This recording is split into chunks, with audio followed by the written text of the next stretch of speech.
بنی اسرائیل میں ایک دفعہ قحط پڑ گیا تو ایک فقیر صدا لگاتے لگاتے ایک غنی کے دروازے پر آ گیا، ایک دولت مند کے دروازے پر آ گیا۔ اس کے دروازے پر اس نے صدا لگائی کہ اللہ کی رضا کے لیے مجھے کوئی کھانا کھلا دے۔ وہ دولت مند شخص کنجوس تھا، بخیل تھا، اللہ کی راہ میں مال خرچ نہیں کرتا تھا، مال کے اوپر سانپ بن کر بیٹھا ہوا تھا۔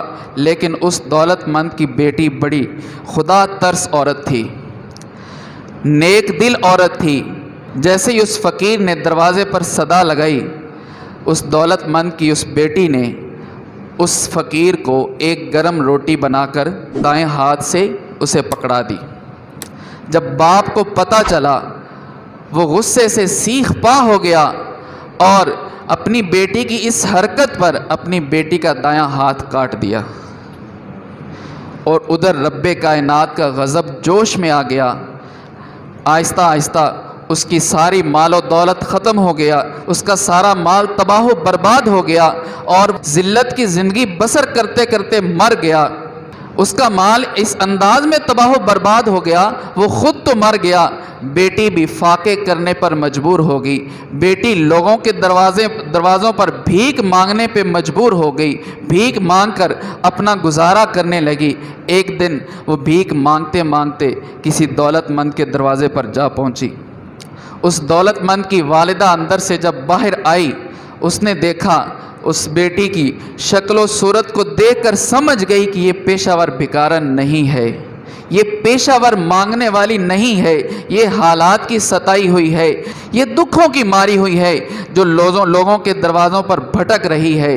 وہ نیک دل خاتون اس بیٹی کو اپنے گھر لے گئی، اسے کھانا شانا کھلایا۔ وہ سمجھ گئی کہ یہ خاندانی عورت ہے، خاندانی لڑکی ہے۔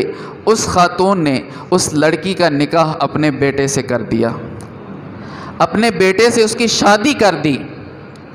شادی ہو گئی۔ شادی کی پہلی رات جب میاں بیوی کو سامنے کھانا رکھا گیا، کھانا لگا دیا گیا، اب میاں بیوی کھانا تناول کرنے لگے ہیں، تو اس لڑکی نے اپنا بایاں ہاتھ نکالا کھانے کے لیے۔ اس کے شوہر نے کہا، طنز کرتے ہوئے کہا کہ آج سے پہلے تو میں نے صرف سنا ہی تھا کہ یہ بھوکے لوگ کتنے بے ادب ہوتے ہیں، کتنے گستاخ ہوتے ہیں، آج اپنی آنکھوں سے دیکھ بھی لیا ہے۔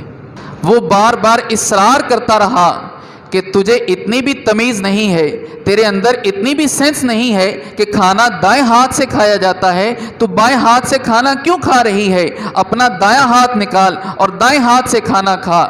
وہ بیچاری دایاں ہاتھ نکالتی کیسے؟ اس کے بدبخت باپ نے اس کا دایاں ہاتھ کاٹ دیا ہوا تھا۔ شوہر کے بار بار اصرار کرنے کے باوجود وہ اپنا بایاں ہاتھ کھانے کے لیے بڑھا رہی ہے۔ غیب سے ایک آواز آئی، اے میری بندی، اپنا دایاں ہاتھ نکالتی کیوں نہیں؟ نکال۔ اس نے ڈرتے ڈرتے اپنا دایاں ہاتھ نکالا۔ دایاں ہاتھ بالکل تندرست تھا، بالکل ٹھیک تھا۔ یہ ہے صدقہ کرنے کے اندر برکت، کہ جس ہاتھ سے اس لڑکی نے، اس بیٹی نے اللہ کی رضا کے لیے اللہ کے بندے کو کھانا کھلایا تھا، اللہ کی رضا حاصل کرنے کے لیے اللہ کی راہ میں صدقہ کیا تھا، اس کے بدبخت باپ نے صدقہ کرنے کی وجہ سے اس کا وہ ہاتھ کاٹ دیا تھا، لیکن رب کائنات کی رحمت جوش میں آئی، اس صدقہ کی برکت سے اس کا ہاتھ واپس لوٹا دیا گیا۔